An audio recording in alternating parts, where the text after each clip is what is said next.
So I'm finally talking about this. I didn't want to. I've known there was going to be a Powerpuff Girl live action for a while, and was honestly just waiting for it to drop. After the 2016 reboot, I am completely desensitized. I feel absolutely nothing. I'm not even upset. I'm more so confused, but that's bound to happen regardless. So, TMZ released these photos and videos of the filming of the Powerpuff Girls, and boy, does that look promising. Such a full swing here.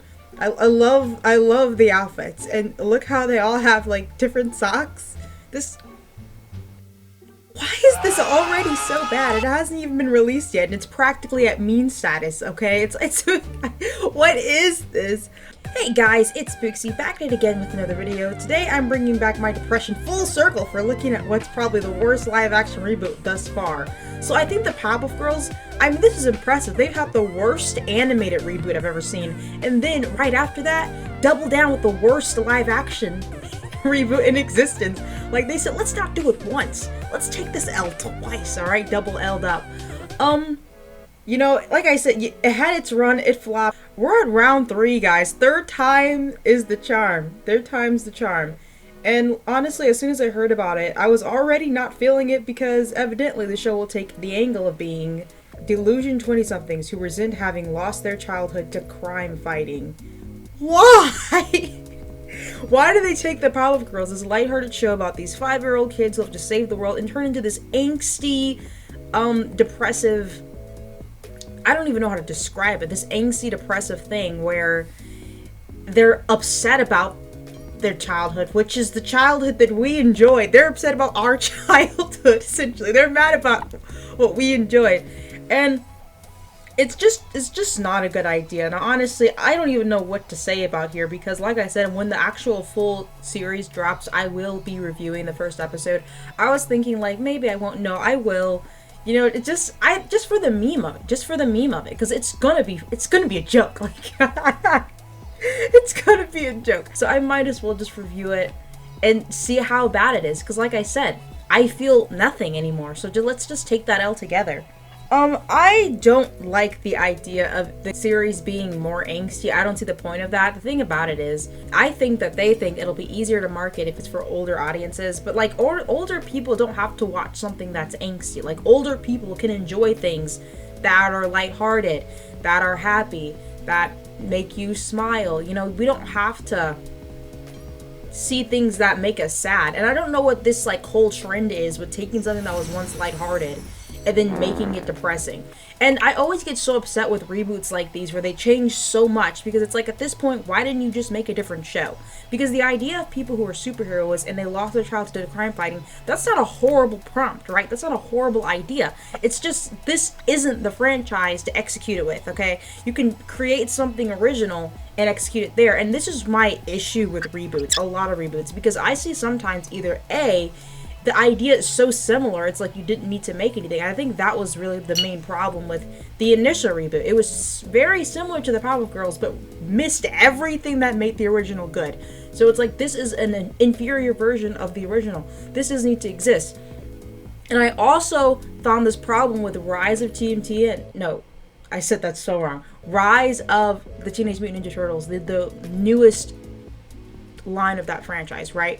And I actually watched the show and I absolutely loved it. I loved how the characters act, I love the design, I love the animation, I love the story, but I feel like it would have gotten a lot more popular if it was just an original thing. It was already so different from the original that they should have just made a whole new cast of characters and a whole new setting, a whole new story, you know what I'm saying? But just had the same energy that the original, that show had, because it was so great. And like, that show would have taken off. It had so much bad press from people because they didn't like how Raphael looked, they didn't like how bulky he was. And I have a friend who liked that show, but hated how they acted because they acted different from the characters she was used to, you know? And that sucks, right? Because it's like, that's not a flaw of writing. That's not a flaw on part of anybody, really. That's literally the fact that you liked a previous interpretation of this character, and that can be completely avoided if you just have a new interpretation of the character. And I think for something like the Powerpuff Girls and TMNT, like, don't make a reboot until everybody who watched the previous show is dead. Okay, and I think that's why Voltron was an L. But aside from that, Voltron was an L by choice, okay? That had nothing to do with the fact that it was a reboot, because the property was so much older when they were rebooting it that the original people who watched it didn't really care that much. Like, my dad grew up on the original Voltron. No, my dad remembers the original Voltron. He didn't grow up on it. He's old. He's almost a boomer. But that's not the point. The point of the matter is the fact that, like, just give these shows some time. It's like these shows haven't even fully, like, fucking died yet, and you're already trying to resuscitate them from the grave. Like, let them rest in peace. And the thing is, there's so many talented, creative people out there that's like just that want their ideas animated. And what do? They just grab the same overused thing one more time and say, this worked once, let's just pump some electricity in it one more time. All right, clear, okay? And it's like, we don't have to do that. You know, we don't have to do that. We can actually have new properties of new shows that are even stronger, that can start their own lineage, okay? We can let SpongeBob die. I know that's not technically a reboot, but at this point, with all the amount of different people that worked on it, different interpretations, it's been rebooted. Like, it's a reboot that was never branded as one, honestly. And it's like, I know this is like, you know, money making, this is business, but at the same time, it's like, I don't like this. I don't like this at all. Let these properties die and bring in some fresh ideas, some fresh people who know what they're doing to revitalize what they need to revitalize, because oh my gosh. You know what I wish? I wish instead of rebooting old cartoons that already exist, like just reanimating animations, they actually took famous and very popular American or Western comic series and adapted that. We don't do that enough, all right? That's like the same thing they do with manga in Japan. It makes perfect sense because you know people like this property because they're reading it, and you're essentially just taking it fully done script with a fan base attached to it and then animating it. Like, why don't Western studios do that? Like, we're on freaking the Powerpuff Girls Part 3 when they could have gotten... Honestly, that's all that can be said about the Powerpuff Girls reboot. Like I said, I'll actually review the whole thing when it comes out, but from the scene, I'm guessing it's a joke. Like, I'm hoping that they're gonna play it as laughs, you know what I'm saying? Like, they're going to be like, oh, this isn't actually, like, how the entire series is going to be. This is just like a flashback or a gag or something like that. Like, that's what I'm going to assume it is. It's like supposed to be ridiculous because there's no fucking way. There's no way, alright? There's no way.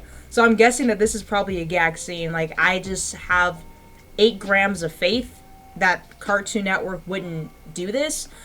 Side note, like, I guess I actually like the casting choice. As for Dove Cameron, I thought that she was a really good fit for Bubbles. You know, she gives me Bubbles. She kind of reminds me of her. She looks like her, you know. I think that would fit. The other girl, I don't know who she is. I'm glad she was able to get paid for this role, honestly. That's at least these actors are getting paid in this pandemic, am I right? But despite the fact that they're destroying my life while doing it. Kidding, I'm kidding. Oh my god. I'm just joking. But, yeah, you guys, you should watch it. Actually, you shouldn't. Hoping for the best. I'm not actually, not really, but, yeah. And Spooksy signing out.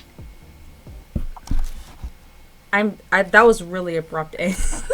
I'm done, though.